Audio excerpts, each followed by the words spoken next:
Good evening. I'm Megan Adcock, the Senior Director of Learning and Engagement here at the San Diego Natural History Museum. I want to thank you all for joining us tonight.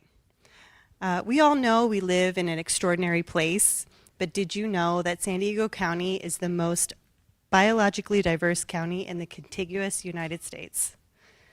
Our county's astounding biodiversity is in large thanks to the Kumeyaay people, the original stewards of this land, who since time immemorial have cared after the region we call home today. Here at the Nat, we've been a quiet but effective force for nature in our region for nearly 151 years.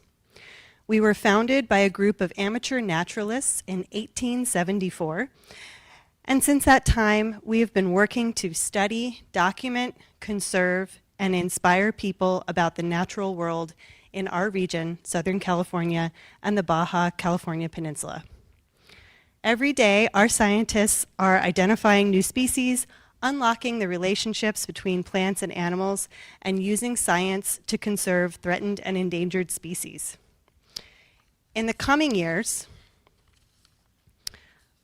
we plan to be a louder, stronger voice and play an active role in preserving the natural world. Severe habitat loss has occurred on our watch. It helped make San Diego the world-class city it is today, and now it is time to help preserve what we have left in the face of climate change, pollution, and invasive species. Before we begin the program, I have a few reminders for everyone. First off, emergency exits are located at the front and back of the theater. That's behind me, and behind you.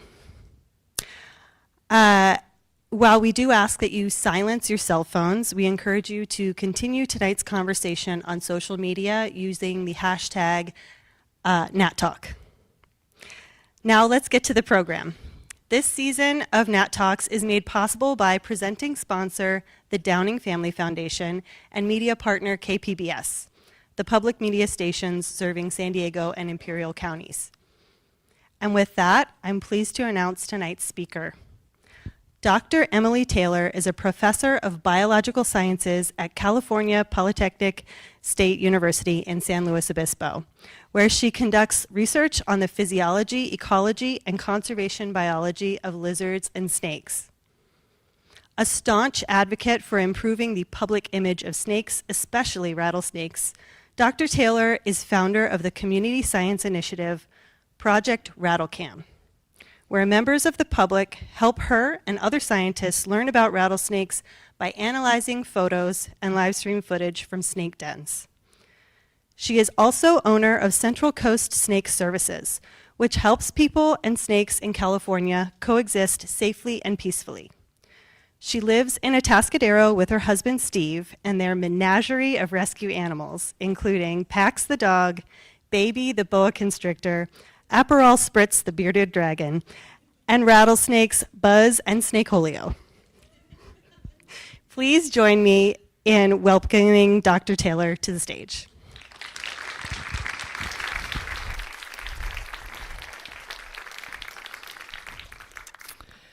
Thank you so much. Can everyone hear me well?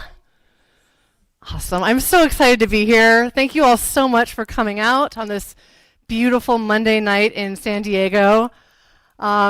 Lizards, what's not to love, right? Lizards are simply joyful. I was here around a year ago giving a talk on snakes, and some of you here were in the audience. Raise your hand if you saw me a year ago. Thank you so much for coming back. You are the true lovers of the unloved animals, right? The true snake lovers. And as you know, people have a difference of opinion. Some people don't like snakes. Everyone loves lizards, right? Well, almost everyone, okay? So I'm really excited tonight to take you on a trip through our Wonderland of lizards that we have here in California. And I'm doing that in celebration of my book that came out almost a month ago on California lizards and how to find them. Of course, if you didn't already notice, you may now figured out that it is a play on fantastic beasts and how to find them, because of course these reptiles and amphibians are the most fantastic beasts of all. And you noticed as well maybe that it's not exactly a field guide. They're kind of like a field guide, but these are more directed at helping people to discover the joy of these animals. So instead of having hardcore identification guides, we have stories and photos about the beauty and wonder of these animals. And very importantly, tips on how to experience them yourself in the wild. So that's what you're going to hear tonight. I'm going to share beautiful photos, which there's no better place to do that than here at the Nat with this incredible screen, and I've heard brand new projector as well, so thank you. And also just some stories from the book, stories from my experience in the field with lizards, some of them with some people who are in this room. So without any further ado, let's go ahead. Okay. This is unfortunately not the state flag of California, but I think it should be. I think it should be so much that I actually had actual flags made to go along with the book. We have some out in the lobby, but you have to ask for them, the secret passageway, if you want them. Why do I think this is this would be a wonderful spokesperson or spokes lizard for our state? The horned lizards, which are also on the cover of the book, are such amazing lizard in California. We have several species. I used the same color palette here as the actual occupant of our flag, the grizzly bear. But as you might know, grizzly bears are actually extinct in California. And we can actually learn a lot from horned lizards, some of the species are doing pretty well, and unfortunately some, including the coast horned lizard on the front of the book here, are not doing too well at all, and we hope they don't go the way of the grizzly bear. So it's a good symbol for the challenges that are facing California lizards, and also some of the ways that we may overcome these challenges. Okay, so this is a scene from Point Loma. I chose a beautiful neighborhood with a whole bunch of trees because I want to use trees as a symbol here to get started. I want you to consider the trees in your neighborhood or maybe the place where you work. Many of us are surrounded by these ancient behemoths towering around us, but we might not even notice that they're there, right? We might not even see them.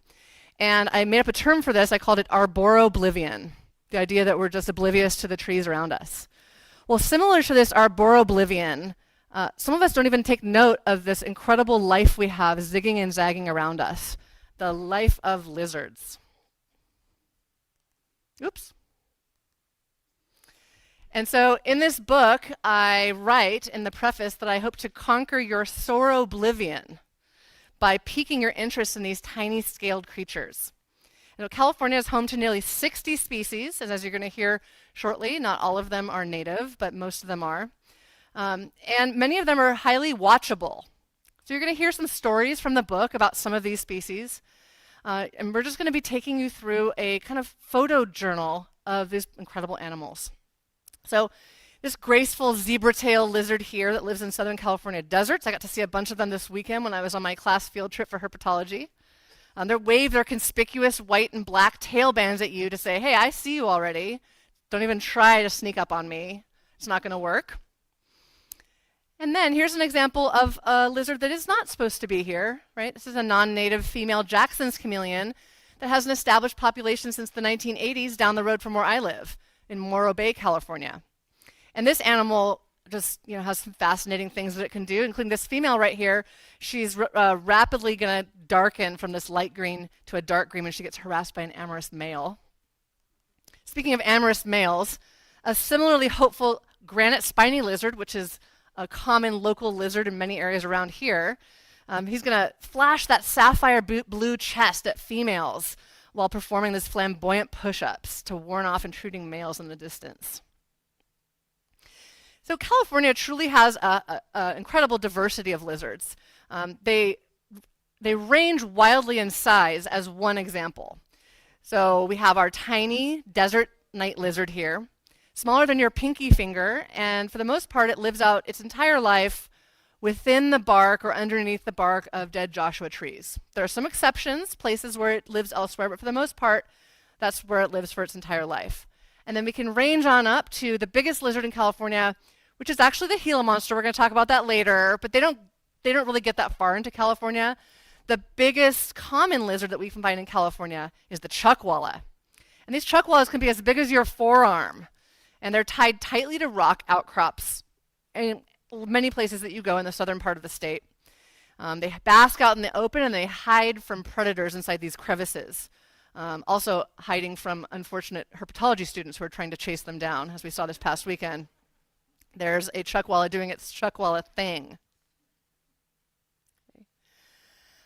Down in Southern California, we have some other amazing lizards. Okay, so most California lizards live in Southern California where it's really warm, and some of them, in fact, range barely into Southern California from Baja California. So this is an example of one of those. This is the banded rock lizard. It just lives in a tiny sliver of California coming up from Mexico.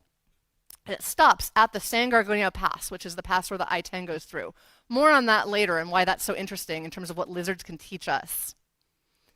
However, there are some that are found only in Northern California. So this is kind of the exception to the rule. This pygmy shorthorn lizard, it's a small lizard. It has short horns, as we can see. It's found only up in Northern California, and then extends into some of the other states above that. And this breaks the typical rule that we see in most, but not all, most lizards of laying eggs. And this one instead gives live birth to tiny little lizardlets. And so if you think this adult is adorable, are you prepared to see a baby shorthorn lizard?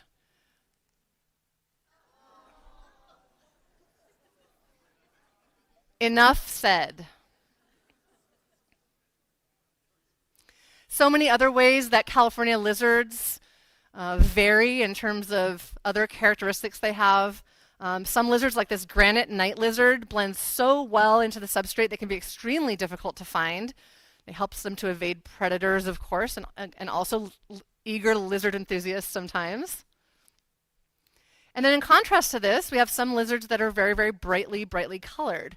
Now, before I show you my favorite example of a brightly colored lizard, I want to point out that when we think of brightly colored lizards, like that granite spiny lizard I showed you earlier, a lot of times we're thinking about the bright colors on the bottom of their body, which they can hide against the rock and only show when they need to at an intruding male.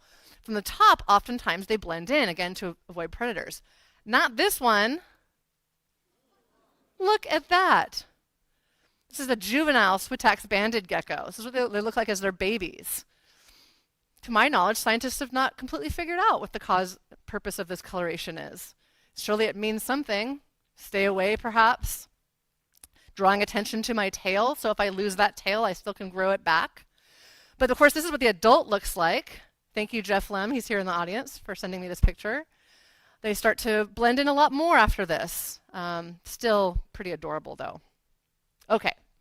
So before I go into more stories and reading you some stories from the book about lizards, I thought that I would go over a little bit of some of the front matter in the book, including what are lizards, right? So the book talks about what lizards are, and this shows you an evolutionary tree of some of the families of lizards. And so I'm going to show you some of the types of lizards that we have using their common names here. So we have some geckos in California. We have some native geckos, and we have some non-native geckos in a different family. We also have skinks and night lizards, whiptail lizards, fence lizards, of course, and spiny lizards, some of which I've already shown you. And down here at the bottom, we've got alligator lizards and legless lizards. More on legless lizards in a minute. And of course, Gila monsters at the very bottom. But you probably have noticed that I've skipped over one of the major lines here, shown in red there. Serpentes, snakes. So technically, snakes are lizards. So it's okay that I'm decked out head to toe in snake-themed gear tonight for a lizard talk. Trust me, folks, it's Year of the Snake. One can find a wealth of outfits for such a talk, but there's not lizard stuff. So anyway, so technically snakes are lizards. Snakes are a group of lizards that adaptively radiated throughout much of our globe and evolved into thousands of different species. Ancestor lost their legs, and then there we went. But these weren't the only ones to lose their legs. As you can see, we have legless lizards on here, and that's not even half of it. Leglessness has evolved many, many times. But because snakes gave rise to so many species by evolution, we call them their own name, even though they technically are lizards, which is why I started out with a book on snakes. So this is the book that I wrote last year, and it came out telling everyone here how they can go snake watching in the wild. So lizards, as a technical term then, includes all of these, but my book, California Lizards and How to Find Them, is about the non-snake lizards in California, including this one, which a lot of people would think actually was a snake because it doesn't have any legs. So this is one of several species of legless lizards that we have here in California, disappearing into the sand. It lives in sandy habitats like this so that it can kind of swim through that sand. And this is what it looks like if we see its whole body, including its face. And if you take a look at that face, it actually kind of looks more lizardy, doesn't it? So to a certain extent, you're like, what's the difference between snakes and lizards? Well, part of it you look and you're like, well, I don't know, it just looks like a lizard. Its face looks a little bit more like one. If you were to look really closely at those tiny eyes, you would see that it blinks at you. It has eyelids, which snakes don't have. And of course, there's many other things, but the most important thing is that it comes from a different lineage than snakes. Snakes are only that one lineage I showed you. These legless lizards and a whole bunch of other legless lizards around the world all evolved independently, presumably under some sort of evolutionary pressure to be able to move more quickly through sand or grass. Okay. Anyway, I wrote this book because I had meant to just write the snake book, and then the lizards were yelling at me saying, hey, we need our spotlight too. Because it turns out that just because snakes are harder to find doesn't mean that we can't all use a lesson in how to find lizards. Some lizards, you can't walk 5 steps out your door without seeing them. Other ones can be really, really hard to find. So I'd like to start now by reading to you from the preface of the book about why I wrote a book about lizards and why I love them so much. Okay.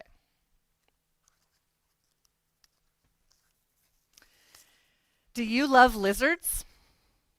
Me too. And we are not alone. Aside from the small slice of the population that considers all tiny animals to be either terrifying or disgusting, most people tend to find lizards endearing, cute, interesting, or at the very least unthreatening. Parents that outright refuse to let their child get a pet snake will buy them a bearded dragon, even though the lizard is much harder to properly care for than the snake. The presence of 4 limbs is undoubtedly reassuring to those suspicious of critters with too few or too many limbs. There's a lot of reasons why people like lizards. We're naturally drawn to wildlife that we consider beautiful and benevolent, even more so if they're helpful to us. Many lizards are colored like bright jewels, including this male Gilbert skink in his breeding coloration. Some resemble mini dinosaurs. Dinosaur, by the way, means terrible lizard in Greek, though dinosaurs were surely neither terrible nor lizards.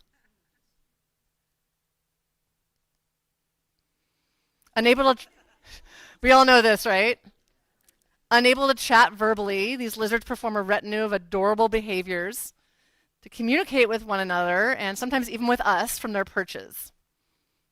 Adorable territorial antics. Collectively, lizards form an insect-eating army. And while we might not say we need to eat all these bees necessarily, they're eating a ton of other kinds of insects, helping to keep those mosquitoes and other ones at bay. Most lizards are very small, and with rare exceptions, they are harmless to people. And lizards are also familiar. While many people have only ever seen a snake on TV or on the internet, lizards are practically everywhere. You may have grown up surrounded by blue-bellied lizards that put on comical territorial displays on your fence posts in your yard that they call home. Perhaps you brought your family t-shirts from their vacation in Cabo San Lucas featuring sunglass-clad green iguanas or shot glasses in Hawaii decked out with geckos, even though neither of those species are native to those areas.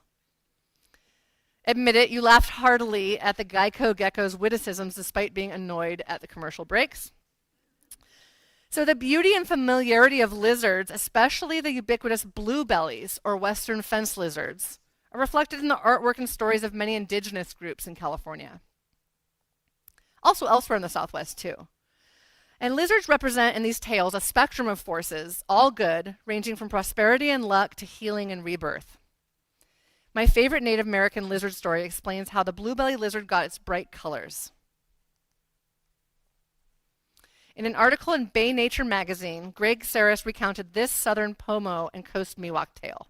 And before I start, I just want to warn everybody, because this is so good, this tale is my very favorite part of the preface, and maybe part of the book. It's really cool. My ancestors always knew the bluebelly was important. He knows the sun better than any of us, after all. According to the old stories, the sun gave bluebelly a piece of its home, the sky, to wear as a sign of kinship. Sun said to bluebelly, "With my home on your stomach, the people will always remember me. When they see you each spring, again sitting atop the rocks, they will know too that I have returned. Your belly will match the sky, where once again I am looking down." And that's why he, bluebelly, is one of the first creatures to come out in the spring, and why he sits where the sun can see him. And I love this story because it resonates with me. Indeed, the western fence lizard is a harbinger of spring in California, and my first glimpse of them as temperatures rise, it's always a time for celebration.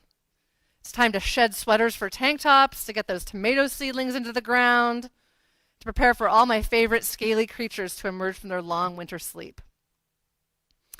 A story told among multiple indigenous groups in California credits the blue-bellied lizard for the creation of human hands.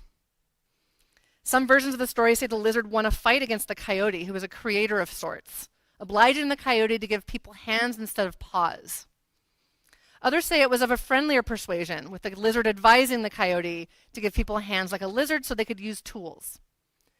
Well, I wrote this book on the seized ancestral homelands of the Salinan people, in whose Miguelino dialect some lizards are known as Quaqueca. And I pay homage to the Californians who came before me for their stewardship of these lands, and I thank the Quaqueca for giving me the dexterous fingers with which to type these words about him and his brethren.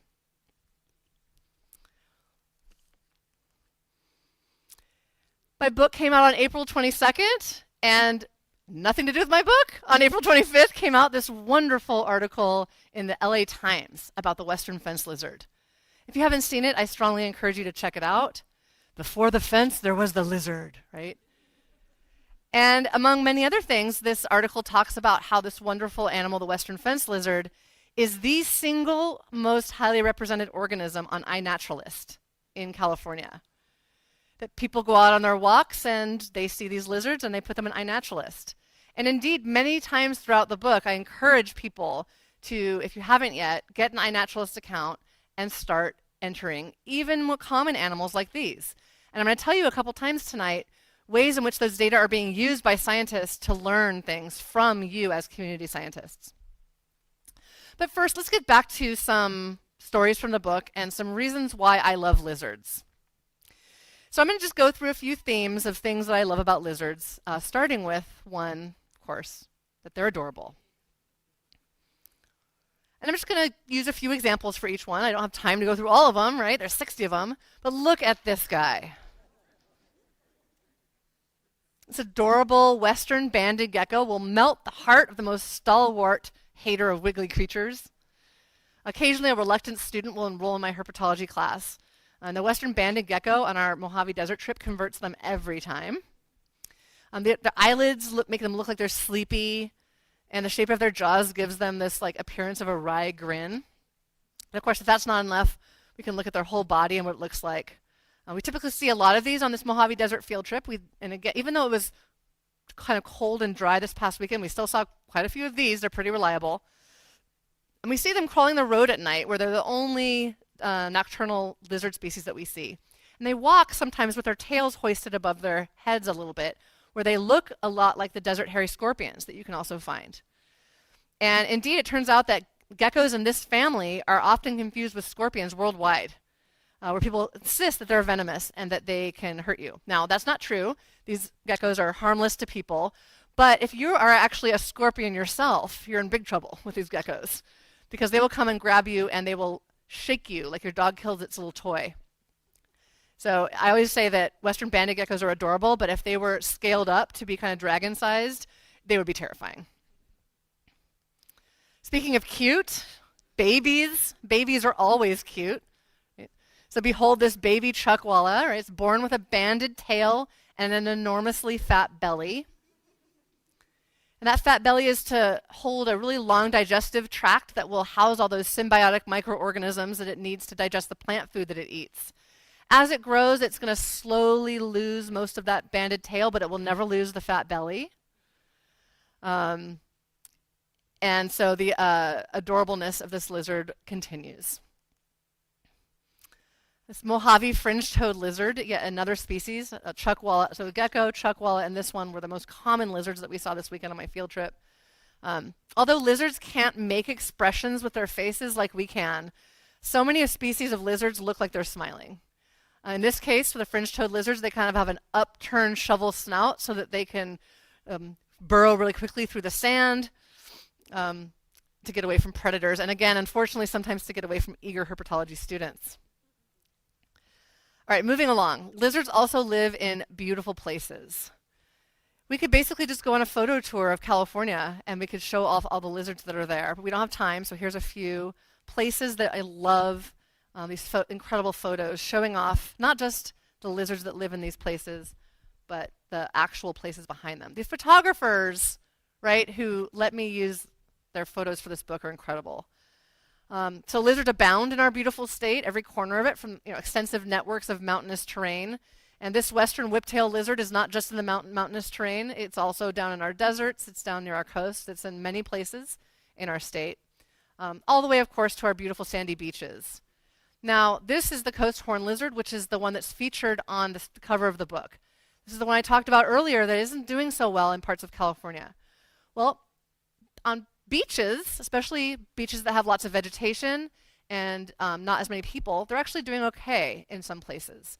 And the reason is the sand. So how is the sand protecting the horned lizard? Well, I describe in the book how the horned lizards used to be really common up and down coastal California, but they've mostly disappeared from non-sandy areas. Well, it's an interesting story how that happened. Long time ago, some boats arrived down in southern United States, and they had some cargo that had hitchhikers in it, Argentine ants. And those Argentine ants slowly started to spread northward. And eventually they reached California, and they outcompeted all of our native ants, including the native ants that these guys eat. And these guys won't eat the Argentine ants. But Argentine ants don't like sand. So this is like the lone way that these animals can survive, as the coast horned lizards can hang on in sandy areas where the Argentine ants don't thrive. Now, of course, I have dramatically oversimplified this. Horned lizards, like other animals, are also threatened by habitat destruction and development. But you get the idea, right? They're holding on in some of these key places. Southern alligator lizard is another example of a lizard that lives in many different places, including beautiful areas near beautiful mountain lakes, but that's not the only place it lives. It lives on the coast where I live. It lives down here. And I wanted to use the southern alligator lizard as an example of what the entries in the book look like, because they're not like a typical field guide. So let's take a little tour of what the book looks like. The front page always has a photo of the lizard, its common name, scientific name, and the family that it's in. And then I tell a story about the lizard. And I'm going to read you that story in just a minute, but first I want to show you what the rest of the entry looks like. Then it goes on to have more photos, and it has something that kind of seems a little bit field guide-like, where I talk about the appearance of the animal, the natural history, meaning when it reproduces, how many babies it has, what eats it. And then the range and variations, no range maps, just some basics. And then finally, a very tailored section on how to find them. I tell you exactly how to find these lizards, but not in a non-technical way, okay? But I want to go back now and give you a flavor for what these introductory tales are like by reading you the tale of the southern alligator lizard.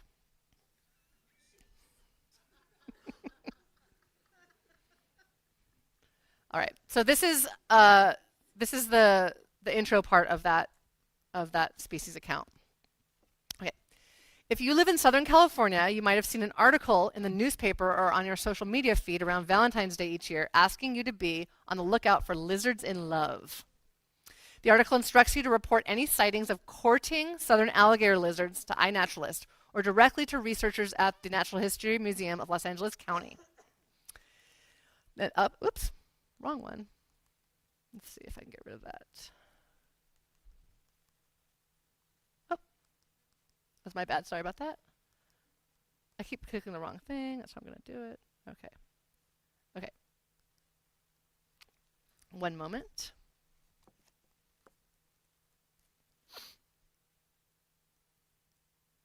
I lost my place. There we go.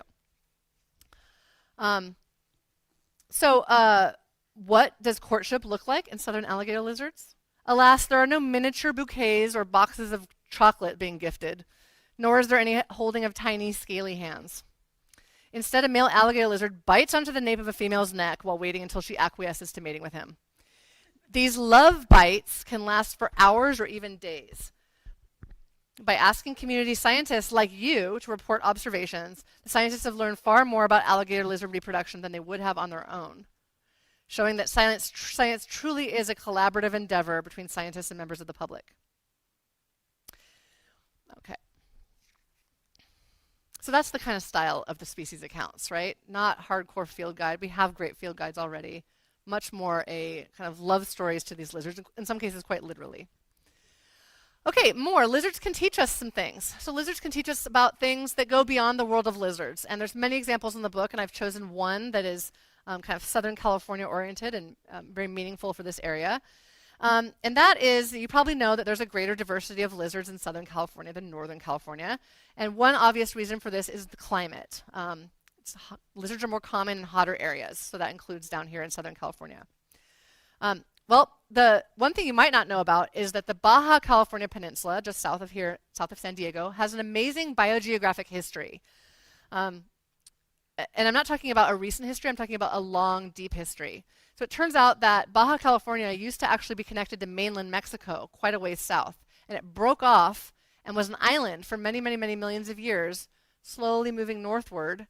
And all the animals that were living on it were just evolving independently for all those millions of years until that island slammed, again, evolutionary time, slammed into what is Southern California, near San Diego area, right? And gave rise to a bunch of mountains in the meantime.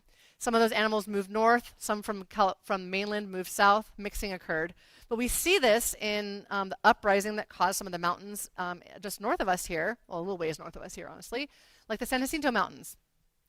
And we see this in the lizard diversity because right there, if the I-10 goes through Palm Springs, we get a whole bunch of lizards that stop right there, including this guy, the Baja California collared lizard.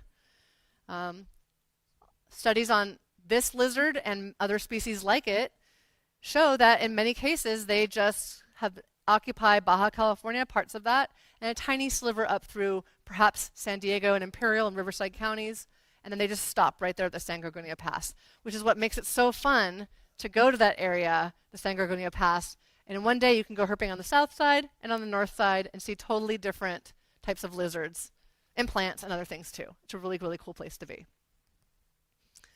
Okay. Lizards actually also help us out directly too. Again, many ways in which we could talk about this, but I'm going to tell two stories from the book where I illustrate how lizards help us. One that, well, maybe some of you know both. One of them you probably know, and one of them you may not know. This is the one you might know. Western fence lizard here, shown with what I call its tick earrings. And you're probably looking at those big engorged ticks on the right-hand side, which is actually not in the ear. That's in a little pocket called a mite patch right here. But if you look in its ear, you can also see additional ectoparasites in the actual ear hole. So aside from western rattlesnakes, these lizards right here, the western fence lizard or bluebelly, is the species that I study the most. My students and I study the most. We've caught thousands of these over the years, studying everything from how their hormone levels impact their ticks, the amount of ticks they have, to how they're being impacted by drought in terms of their water balance. Well, speaking of the ticks here, the western fence lizard is really, really fascinating. They're really famous because when they are bitten by a juvenile tick that is infected with the bacteria that causes Lyme disease, the immune system of these lizards will kill that bacteria. And then therefore, when that juvenile tick molts into an adult and bites a human, it will not be able to infect the person with Lyme disease. And like many studies that are done, it really shows how our immune systems and that of other mammals, including rodents, are kind of pathetic compared to these far superior beings we call reptiles. Okay. Of course, it's actually a lot more complicated than that, because when you really start looking at it and doing the research, you find that if that's true, then there should not be any Lyme disease in places where these lizards occur. Well, what about the fact that they are like a nursery for ticks?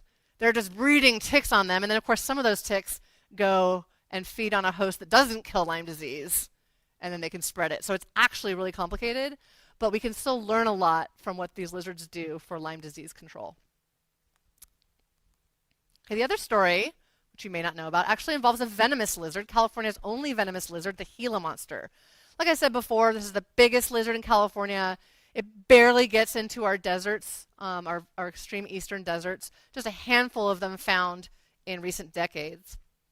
But did you know that the venom of Gila monsters is being used now to make very important drugs? a little bit of a history lesson to tell you about this. So I love this figure. It's a recent timeline of drugs that are inspired by venoms. And you can look at some of these and think, okay, there's a bunch of snake venoms that are been turned into drugs, and like any chance I get, I'm going to sneak a snake story into a lizard talk. So eptifibatide right here is a anticoagulant isolated from the venom of pygmy rattlesnakes, which was put on the market in 1998 to treat people who had stents put in their heart because they have heart disease. And it's an anticoagulant, evolutionarily speaking, because it causes a massive dysregulation of blood flow in the rodent prey that it eats. But if you actually harness that pharmaceutically, it can help to prevent blood clots from forming on those stents, thereby saving thousands and thousands of lives. Leech venom also has different kinds of anticoagulants that can do the same things, and so on. But when we look at lizards up here, we see this right here in 2005. Now, this is the year I finished graduate school, and we also studied Gila monsters in my lab. Now, unfortunately, we weren't studying their venom. You're going to see why I say unfortunately in just a minute. But someone else discovered exenatide around the same time. Exenatide was a protein produced by Gila monster venom. And we scratched our heads and said, what is this thing doing? Because when Gila monsters chew on their prey and their venom comes out, the exenatide causes their prey, which are usually like nestling rodents or birds, it causes their prey's blood sugar to crash. And the blood sugar also crashes in the Gila monster at the same time. And nobody has to this day been able to figure out why that happens. The ecology of it is completely unknown. But what do you think pharmaceutical companies say when they hear it drops blood sugar? They think diabetes drug. And in fact, exenatide was immediately turned into a long-running diabetes drug called Byetta, which was on the market until just last year. But what I'm talking about, of course, is not Byetta. I'm talking about the fact that exenatide was the OG GLP-1 agonist. Ding, ding, ding, ding, ding. Sounding familiar? And of course, that was the original inspiration for what we now know as semaglutide, right? Ozempic, related ones, Wegovy, Mounjaro, which are now being prescribed to thousands and thousands and thousands of people to treat type 2 diabetes and obesity. So we have Gila monsters to thank for these next generation GLP-1 agonists. Now, they're not milking Gila monsters to get this. Don't worry. They were able to produce this in the laboratory, but we still have them to thank for the inspiration. All right, something completely different about why I love lizards is lizards are social. And I have found through extensive research showing the public the social lives of rattlesnakes that people like that. People like social animals, and I do too. And lizards are probably even more social than rattlesnakes. Do not tell the rattlesnakes I said that. So let's just take a look at a few examples here. A lot of spiny lizards are social, maybe even outside of the time of mating, including these desert spiny lizards, which you can often find a pair of them on every Joshua tree in the Mojave Desert, the male and a female. Our local lizard that you have here, the granite spiny lizard, these guys they'll run when you're a million miles away. If you're lucky enough to find them in their crevice, sometimes you'll find them in pairs, sometimes even family groups. These are just a few examples of some of the animals that you can find doing these things. But I'm going to tell you a more famous story about social animals, social lizards, and it has to do with the common side-blotched lizard. This is one of the most common, true to its name, lizards in all of California, and it's in many places in Southern California and even up into central part of the Bay Area. And they're small, and they're one of the ones that fade into the background, and people have that sore oblivion towards them. But they actually have one of the most fascinating social systems that I've ever heard of, and it's one based on what we call color polymorphism. And color polymorphism, poly means many, and morph means shape, or in this case, it's a color, right? Something physical characteristic. And so these males in a population much studied come in 3 different throat color morphs. On the left-hand side, you have the orange-throated males. In the middle, you have blue-throated males. And even though it doesn't really look very yellow, the ones on the right are yellow-throated males. So this is a study site just inland from the Bay Area, a much-studied system by Professor Barry Sinervo from UC Santa Cruz and his students until his recent passing a couple of years ago, but his students carry on. So these colors are genetically determined, and they're associated with their reproductive competition strategy. And it's such a fun story. You ready to hear it? Okay. All right, well, here's how this works. So the orange-throated males here are going to be dominant against one of the other morphs, but they're going to lose out to the other one. Okay? They're highly territorial and they're aggressive.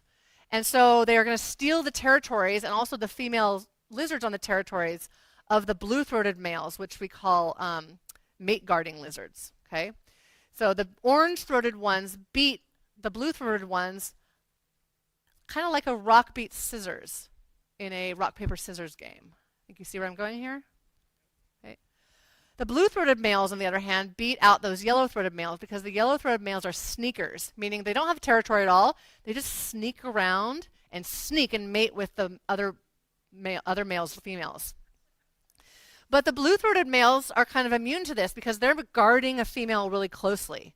So they cooperatively are going to exclude those yellow-throated sneakers from getting in there. So you, of course, know what's coming next, right? The yellow-throated males are going to be able to sneak the copulations from the females that belong to the orange-throated males because they have big territories. They're running around trying to defend that, which means they're not always going to have their eyes on all their females. And so we have a real-life game of rock, paper, scissors where the orange-throated males, we call them rock, are going to beat the blue-throated male scissors. The scissors beats paper, right? The blue-throated males beat yellow. And the sneakers, yellow males, paper, beat rock. Just a fascinating scenario. And don't even get me started on when they started to add in the female social systems. We don't have time for that, though. Going on. Okay. More themes about why we love lizards so much. Lizards are really fun to catch. Who in here got obsessed with catching lizards using some sort of loopy thing, right? Amazing. Right, so perhaps the most essential tool for the lizard hunter is a loopy thing called a pole and lasso. The idea here is that the lizard will run for cover if you approach it, but if you sneak up to it and stay, well, maybe 10 feet away if you're a western fence lizard, maybe 50 feet away if you're a granite spiny lizard, they don't recognize the pole with a lasso as a threat. And so you person can standing 10 feet away can slowly extend that pole and lasso around the neck of that lizard, and they'll just sit there staring at you thinking that they're safe.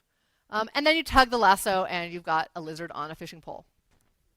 So the contraptions come in many forms, ranging from makeshift devices like a stick with a loop of grass tied to it, or my friend used to use her long hair, a strand of her long hair when we were kids, up to high-tech fishing rods outfitted with the herpetologist's material of choice. I just witnessed this past weekend some famous lizard biologists getting in an actual fight about what the best material was. This is how serious we get about it. And it allows us to do things like hold these incredible animals in our hands. So this is what you're looking at here is a blunt-nosed leopard lizard. And the reason I have put specifically on this page, handled with a U.S. Fish and Wildlife Service permit, is because the blunt-nosed leopard lizard has the dubious distinction of being one of the federally protected lizard species in California. I'm going to tell you the story about why that is in a couple minutes, so just hold that thought. But we're obligated, and I think it's a good thing too, to show that every time we show a photo of us touching them, because only with a permit for research are we able to do that. But why is it so important? Because we can see these things up close, right? Some people believe we should never handle wildlife or without a good reason, but others have a different value system, okay? And maybe they wanted to simply try to minimize stress while still enjoying that lizard in hand before letting it go. As a professor, my students catch lizards to examine these up close for research purposes, sometimes to collect data as a part of a project. There truly is no substitute for holding this lizard up to your face and looking at those intricate patterns on the scales. Even something as fascinating as this patch, which I love the screen, y'all can see it so good. This patch of orange mites that we have here on its shoulder, which are, as far as we know, commensal mites. Don't seem to hurt it too much. They're just there. Probably more to learn. I'm convinced, by the way, because so many lizards actually have a place for those mites, a place where they're like, here, colonize here. I'm convinced there's a reason for that. Now, one reason might be so that if they're going to colonize, they're not going to be on your eyeballs or something like that. That could be worse. But I'm actually convinced that someday they're going to find that those mites and ticks are actually doing something helpful for the lizards, and it's a symbiosis, not just a mutualism, not just a commensalism.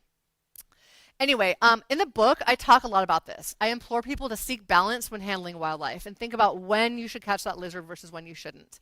I talk a lot about avoiding grabbing lizards by the tails, because in many species that tail will pop right off and the lizard has to spend a lot of energy to grow it back.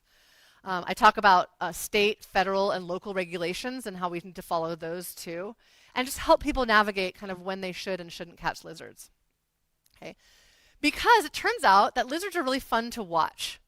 And if we catch them all the time, we might miss out on some really, really neat things that we would see, we wouldn't see if we caught them. So I'm going to show you two really fun stories. Many people in this room have experiences they've had with lizards where they've gotten to watch them. And so here we go. All right. What on earth is happening here? Well, that is a western whiptail lizard eating eggs of a western fence lizard. It has raided the western fence lizard's nest. And many people think that the western fence lizard just lays its eggs and leaves. Well, apparently not in this case, because we have one royally mad western fence lizard female showing up to defend her nest. Now, the people who saw this, who were watching this at a botanical garden, stood back with their binoculars and watched for a while. They took the time to do this and they also didn't catch these lizards. And they got to see this. She's like, I'm going to take you out. You're taking my babies out. I'm going to get you. And so not only did they witness this incredibly gratifying and really cool natural history scene, but they saw something that very few other people even know. Like I didn't know, for example, that western fence lizard females can defend their nests. Another story includes these two beauties, which were also stars of the show this past weekend on my Mojave Desert trip, as they always are. I love these because the students come out of the laboratory where they've looked at pickled specimens, and they think they can tell them apart. And then from far away, they're like, desert iguana, and it's a leopard lizard, or vice versa. At first, it's really hard to tell them apart. They both have spots. They're both about the same size as adults. But once they get them in hand with those Mojave National Preserve permits to look at them up close, they see all the differences pop up. So one thing you can see here is the head. The head is really different, right? And that's because the long-nosed leopard lizard on the right-hand side is a carnivore. It eats beetles and actually eats a lot of other lizards. And it dispatches these lizards in a rather gruesome way. It grabs them by the torso and clamps down over and over and over and bites down until the heart stops. The desert iguana, on the other hand, has a much daintier, smaller head because it's a vegetarian. It lives on desert flowers and leaves. So, all this has been known for a long time, but in 2017, I, along with my students on a previous Mojave trip, made a really, really cool discovery. It was my favorite experience, and it occurred when we decided to watch the lizards instead of catching them. Okay? All right. So one student called us all over, and there was an enormous long-nosed leopard lizard, and she was a female in breeding color. She had this beautiful beautiful orange wash along her sides and spots. And she was huge. And she had next to her a dead desert iguana. And it was a big desert iguana. And this is not abnormal. They kill and eat desert iguanas. But we could take one look at that desert iguana and said, there's no way she can eat that. It's almost as big as she is. Why would she have killed it? And as we're watching, she goes over and she picks up this desert iguana. And she very deliberately grabs the base of its tail. And she rips the tail off and eats the tail and walks away. And this is a really big deal because in most cases, lizards are just going to eat their prey whole, right? They're not going to tear off pieces of their prey. They're certainly not going to be able to gauge that this prey isn't big. They're seeing the live lizard. They're not going to gauge, well, she's probably too big for me to eat, but I could use just the tail and go and kill it. But the other thing about this, which some of you herpetologists know, is that desert iguanas' tails don't come off easily. They're not like western fence lizards where the tail pops right off. You have to know what you're doing to get a desert iguana tail off, and she knew what she was doing. Do you want to see the video? So we're going to show you the video. It's going to be fast first, and then it's going to show it slowly.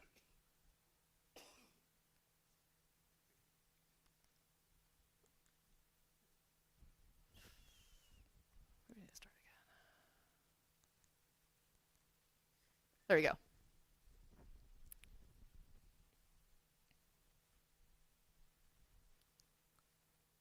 I forgot to tell you all, she actually poops first. There it is, of course.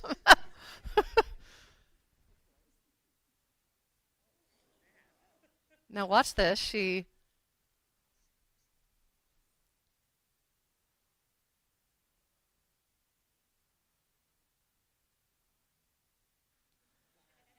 I mean, this is wild, right? She knew what she was doing.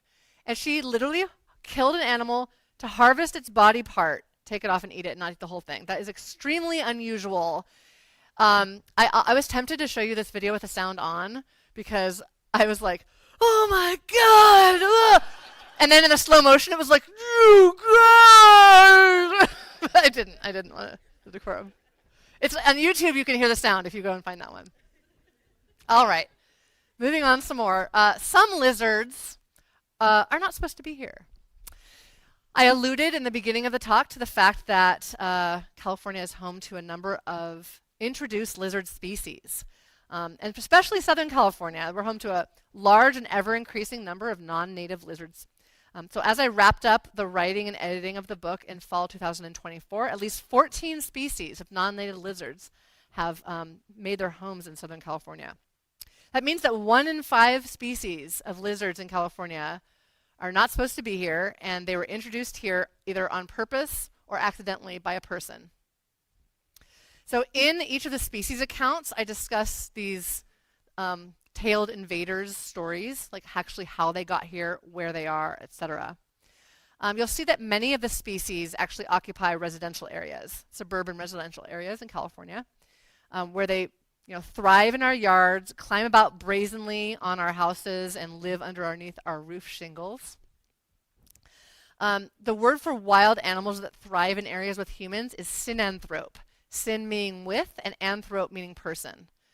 And so Southern California, due to its warm climate and dense human populations, is a literal breeding ground for introduced synanthropic lizards. And I'm going to tell you a story of a couple of them from the book. This one's pretty dramatic. The year is 1994. A tourist from Los Angeles goes to Taormina, Sicily, and falls in love with the beautiful, bejeweled lizards that live there. They decide to catch a few and smuggle them home in their luggage, let them go in their yard so they can enjoy them all the time at home. That's how the Italian wall lizard became established in a neighborhood in San Pedro in Los Angeles area. But they've flourished ever since. It's a terrible idea to release non-native wildlife because they can outcompete our native wildlife, or sometimes they can introduce diseases. Now, we don't really know yet whether they have introduced any diseases to our native lizards, but there is some evidence that in suburban yards that they may have outcompeted some of the western fence lizards and maybe southern alligator lizards. Meanwhile, these Italian wall lizards have since popped up in a few other neighborhoods in California, at least one of them from a separate introduction, because scientists were able to show that it was from Sicily instead of Taormina, right? Or a different part of Italy, okay, because Taormina is Sicily. And so the point is that these were all discovered from reports from community scientists first, right? They saw these lizards, posted it on iNaturalist, and scientists are able to say, oh my gosh, what's that doing there? And in some cases, get out there and actually eradicate the lizards before they ever take root. In some cases, not. And so that's one of the reasons why I recommend doing those iNaturalist reports. Okay, here's another example of an iNaturalist one that was really important. Okay, these lizards you're looking at right now, I just let it out, are all female. There's no males. No such thing as a male. It doesn't exist in this species. The common checkered whiptail lizard is native to other parts of the desert Southwest, but not to California. So sometime in the recent history, a single common checkered whiptail was released by a person. We don't know who it was. We don't know if it was on purpose or accidentally. And just think about it, right? If a single one was released, it's a female, she doesn't need to find a male. She just clones herself and lays eggs. And they just continue cloning themselves and laying eggs. So if it's in a good spot for them climatically, they're just going to thrive. And that's exactly what happened.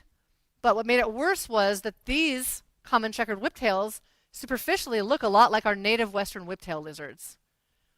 And so people actually had been posting photos of the common checkered whiptail lizards on iNaturalist, but they were getting misidentified as western whiptails until finally someone took a closer look and said, wait a minute, those thigh spots are just not quite right. And scientists were able to go out, catch them, and confirm, but by then the animal is spreading, right? So this is another story of where iNaturalist is really, really helping us because scientists can't be in every neighborhood everywhere in Southern California, but people are all there. So if everyone's posting pictures, the scientists will be able to see these. Okay, some lizards need our help. Writing the book on California snakes was pretty gratifying because many snakes are doing well. Not all. There were some instances where I was talking about some endangered snakes. Same thing for lizards. I'm going to be talking about that shortly. Actually, I'll talk about right now. Using this example, I told you I was going to come back to this example. This is the blunt-nosed leopard lizard, and I'm going to read to you a little excerpt from their species account about what has happened to this lizard. Okay. In no other Californian lizard species is the common name so inadequate a descriptor of the animal's qualities. Sure, the blunt-nosed leopard lizard has a blunt nose, and it has a leopard spot pattern. But let's face it, that name is boring. And this lizard is anything but boring. These large, speedy lizards zoom around the San Joaquin Desert like flightless dragons, terrorizing beetles and grasshoppers as they gorge on an entire year's worth of food in the few short months of spring and summer in which bugs are available. Endemic to California, blunt-nosed leopard lizards only occur in the San Joaquin Valley and adjacent slivers of habitat. Last time you drove through the southern part of the Central Valley, what did you see? Lots of farms, possibly huge clusters of oil drilling rigs, but not much in the way of the original sparsely vegetated flat land that these lizards love. As a result of this habitat conversion, blunt-nosed leopard lizards have been extirpated from most of their historic range and only reside in tiny pockets of the San Joaquin Valley and the Carrizo Plain. They were designated as federally endangered in 1967, and researchers and land managers have continued to vigorously explore ways to protect their remaining populations ever since. My students and I have conducted field research on blunt-nosed leopard lizards for several years, where we fitted tiny radio collars around their little necks so we could follow them and study their behavioral and physiology, and to collect data to understand how climate change may impact their already fragile populations. We found that the extreme temperatures of the San Joaquin Valley mean the lizards can only be active above ground for a small number of hours each day in the summer, and that the number of active hours will dwindle as temperatures rise. As if that isn't tough enough, the big lizards represent a tasty meal to many other desert inhabitants. This is a funny story. One of my students texted me a photo from the field of a rattlesnake coiled up at the mouth of a burrow, saying that a particular lizard's radio collar signal was coming from within. I replied the lizard was probably just somewhere deep in the burrow behind the snake. When the student returned the next day, the snake was no longer sitting there, but the signal still beeped from within the burrow. It stayed that way for about 2 weeks until the signal moved several meters away. When my student tracked it, she found the radio collar nestled in a large pile of snake dung on the desert floor, confirming that it had indeed become lunch for the rattlesnake. I'm on Team Rattlesnake, and I'm still saying no. As you can see, it's tough being a blunt-nosed leopard lizard. Despite these hurdles, these uniquely Californian lizards still cling to existence in various wildlife refuges and on public lands, challenging us to come up with innovative ways to protect them from extinction in the years to come. And, I've given you a couple examples, including this one and the coast horn lizard that are at risk. There's certainly more, and then there's other ones that are doing okay, but are still facing local population demise. This desert horn lizard right here, doing pretty well in many parts of the desert. Habitat destruction, housing developments can isolate populations from one another, prevent gene flow. Other things can isolate populations from one another, including this border wall that you can see being built in the background. Turns out that the border wall limits the free movement of all kinds of wildlife, not just its intended target of people. Now, it's not all doom and gloom. So, island night lizards are an example of a success story where previously highly threatened species recovered enough to be removed from the list of threatened and endangered species. So these only live, oh, by the way, this makes them look absolutely enormous, but they're not tiny, they're medium-sized lizards. They're not huge like they appear here. They only live on a few islands off the shore of California. Their habitat had been altered by the introduction of grazing livestock onto these islands back before the 1800s. They're associated on San Clemente Island with plants like California boxthorn and various types of prickly pear, and those plants had just been decimated by grazing goats, which were not native to those islands, of course. Lizards also took a hit from the feral cats that had been introduced to these islands. Well, in the 1900s, the U.S. Navy removed all of the goats and cats from the islands, and the lizards rebounded dramatically, and I mean dramatically. An in-depth study of San Clemente Island in the 1980s showed that these lizards, there can be as many as 3,200 lizards in an area about the size of a baseball field. And that is the record for ground-dwelling lizards anywhere. So it works. This management works, right? And it's never been more important than it is now to mention this, given the dramatic cuts that are going on to the workforce and the public sector for people who are responsible for managing federal lands, state lands, et cetera, right? So many people have lost their jobs. So much funding has been cut from this.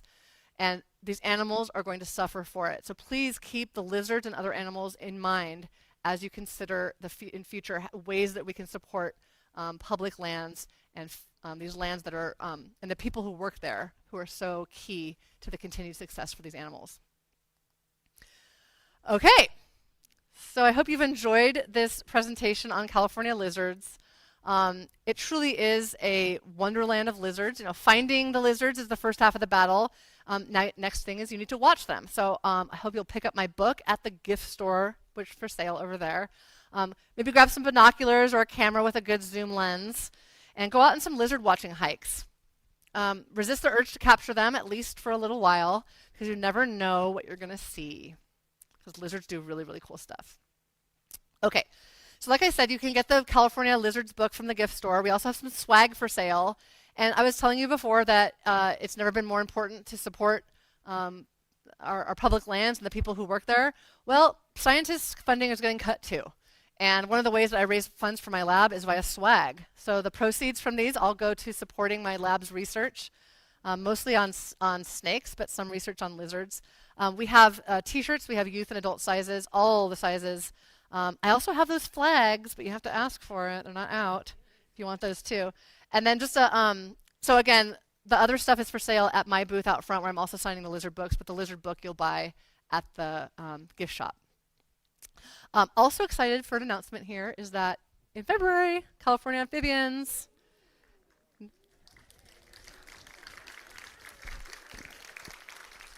And that one was really fun to write. I was telling my husband, I was like, oh, woe is me. I don't know the amphibians as well as the reptiles. I need to go herping all winter long, the past 2 winters, to do research.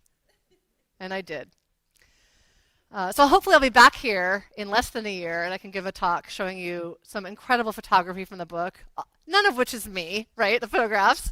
I wrote the stories to go along with the beautiful photos that were supplied by my colleagues, including some of them in this very room. Thank you so much. So thank you to the San Diego Natural History Museum for bringing me in, to Heyday Books for agreeing that the lizards couldn't be quieted and they deserve their own book as well.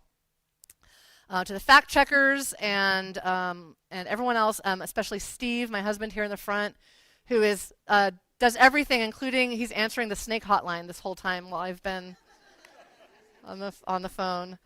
You can follow me on social media at Snakey Mama, and you can find out everything about all of our research endeavors, including Project Rattlecam, which I didn't include any slides on that, but you all need to check it out. If you haven't, it's a live streaming camera that is set up on a rattlesnake den in Colorado, and it's amazing.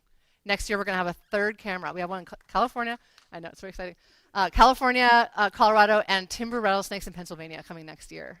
So please watch that and participate in the live chat. It's a lot of fun. So with that, I will be glad to answer any questions, and then I will be signing books outside for as long as anyone needs me to sign them. Thank you so much for coming tonight. Thank you.